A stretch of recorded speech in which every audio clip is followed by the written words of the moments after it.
Olá, queridos, paz do Senhor Jesus. Aqui é o pastor Eliseu Rodrigues. É um prazer te receber no meu canal por mais uma vez. Quem sabe, alguns pela primeira vez. Eu gostaria muito que você se inscrevesse no meu canal. Faz isso aí agora, ó. 1, 2, 3, 4, 5 segundos eu te dei. Deixa o seu like. Eu tenho certeza que você será edificado através desta porção das Escrituras Sagradas que eu vou compartilhar com você aqui agora. O autor do Salmo 119 nos oferece o nono conjunto de 8 linhas, louvando a palavra de Deus, e ele usa diversos termos para continuar louvando a palavra de Deus em todo esse Salmo 119, variando assim a sua expressão de louvor. Neste salmo, o salmista se auto-intitula servo, e ele diz no verso 65: Tens sido bom para o seu servo, Senhor, segundo a tua palavra. Ele se autoproclama servo e chama o nosso Deus de Senhor. E ele diz que a bondade de Deus é conforme a palavra de Deus. Isso aqui é um testemunho. Ele está testemunhando que Deus é bom para ele conforme a palavra de Deus diz que Deus é. Ele ousa chamar Deus de bom e se autoproclama servo através das Escrituras. Ele está dizendo: Senhor, a tua palavra me diz que tu és bom. A tua palavra me diz que tu fostes bom com muitos e muitos homens. E do jeito que ela diz que o Senhor tem sido para mim. Ele está testemunhando a veracidade da palavra de Deus. Tens sido bom para o teu servo segundo a tua palavra. Do jeito que eu entendi, do jeito que eu li, do jeito que a palavra diz que o Senhor é, eu tenho visto que o Senhor é. A primeira lição aqui é clara. São as Escrituras que abrem os nossos olhos para entendermos que o que Deus faz, Ele já fez. O que Deus faz, as Escrituras dizem que Ele faria. Deus não faz aquilo que as Escrituras não prometem que Ele fará. O que Deus faz, as Escrituras confirmam que Ele tem poder para isso. Se é Deus que está fazendo, a palavra de Deus vai deixar claro que foi Deus quem fez tal obra. Deus é juiz e Deus é bom. Por isso Ele só pode ensinar o bom juízo e a sua justiça. Existem juízos que são ruins, mas o juízo de Deus é bom. Ele diz isso no verso 66. O bom juízo aqui refere-se a uma questão moral. O bom juízo é a coisa certa. Aprender o bom juízo, conforme diz o 66, significa saber o que é certo. Mas ele pede conhecimento também, pois é através do conhecimento que a gente aplica o que é certo de forma certa. Ele está pedindo desenvolvimento. Senhor, me ensina o conhecimento, pois eu creio nos teus mandamentos. Nós não podemos desejar crescer naquilo que a gente não crê. Por isso que ele diz, eu creio nos mandamentos. Então me ensina a forma certa de entender e aplicar os seus mandamentos. Depois que ele pede para aprender, ele diz no verso 67 como que funcionou o seu aprendizado. Antes de ser afligido, eu andava errado, mas agora eu guardo a sua palavra. As aflições da vida são métodos do ensino de Deus. Essa aflição da qual ele fala pode ter sido uma enfermidade, que sempre resultava como punição de algum pecado, e agora arrependido, ele se renova em sua dedicação ao estudo e à prática da palavra. Essa aflição do verso 67 poderia ser também uma referência às perseguições movidas por inimigos humanos. E também seria correto considerar que o salmista se refere ao cativeiro babilônico que levou Judá, povo de Deus, que é chamado de servo do Senhor, ao arrependimento e à restauração. Sim, a aflição aqui pode ter sido o cativeiro. Nesse caso, o eu do texto fica subentendido como a representação da nação de Judá, como se fosse um só homem. Enquanto não tinha sido afligido, Israel não havia aprendido que não podia idolatrar. Mas depois do cativeiro, eles abriram mão dos ídolos para servir ao verdadeiro Deus. Perceba que no verso 67 e no verso 71, ele fala que as aflições cooperaram para ele aprender. Nesse caso, ele nos ensina a olhar para o lado brilhante das dificuldades da vida, das quais às vezes somos vítimas, pois o salmista acredita que as dificuldades são disciplinas que nos ajudam a nos desenvolvermos espiritualmente. Ele poderia falar simplesmente sobre as dificuldades, mas ele olha para além das dificuldades e o que aprendeu com elas. Ele diz que através delas, o seu conhecimento, a sua sensibilidade para as coisas de Deus aumentaram.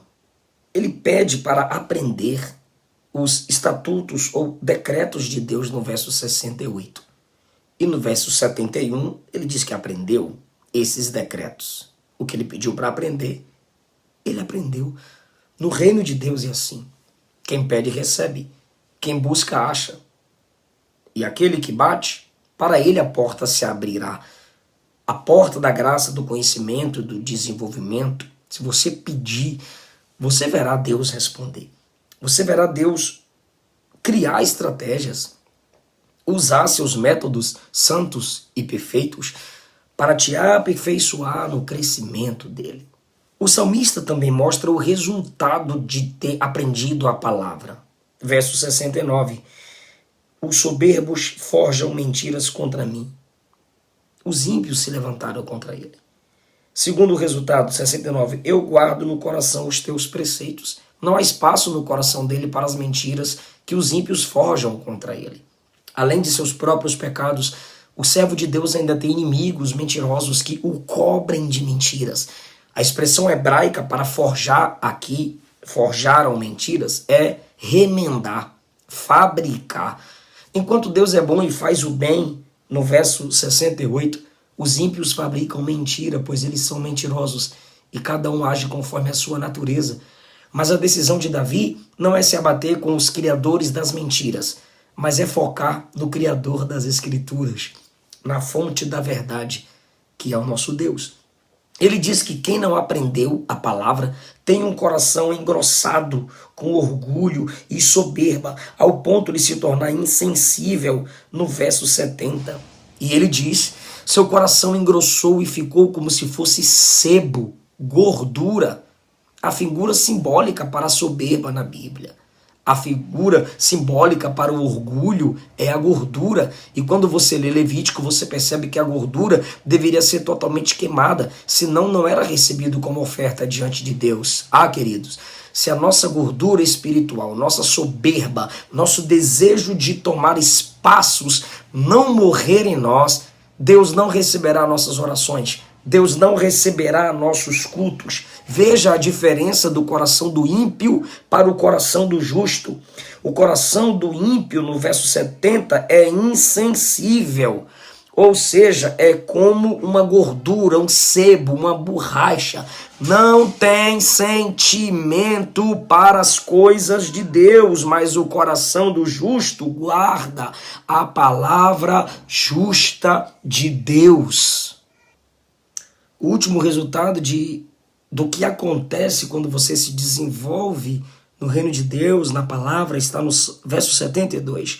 Para mim, a lei que vem da tua boca vale mais do que milhares de peças de ouro e prata. Os homens costumam buscar riquezas materiais e em breve o seu dinheiro se torna o seu Deus. E essa divindade chamada dinheiro controla tudo quanto eles devem fazer. Porém, nem a prata nem o ouro podem obter a redenção.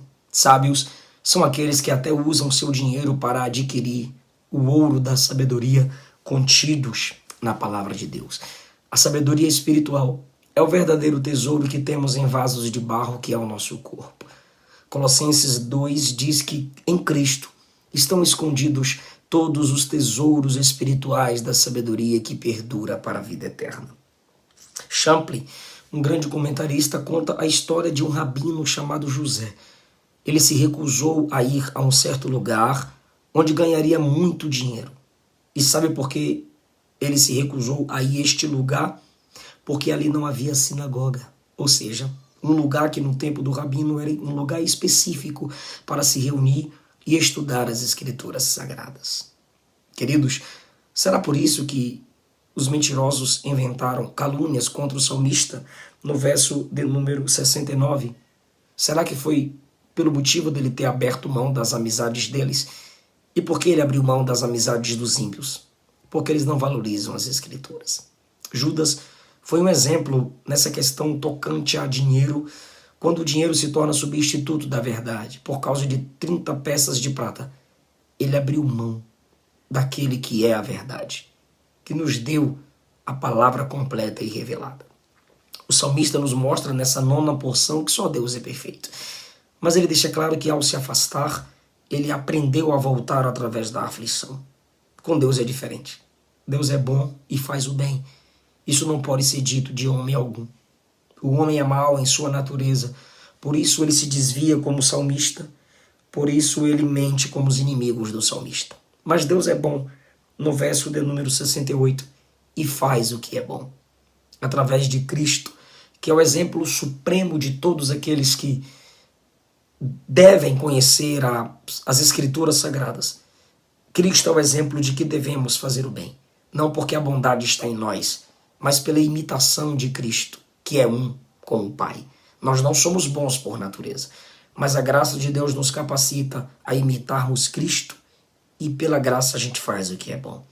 Atos 10:38 diz que Cristo, ungido pelo Espírito Santo, andou por toda a parte fazendo o bem, curando os oprimidos do diabo.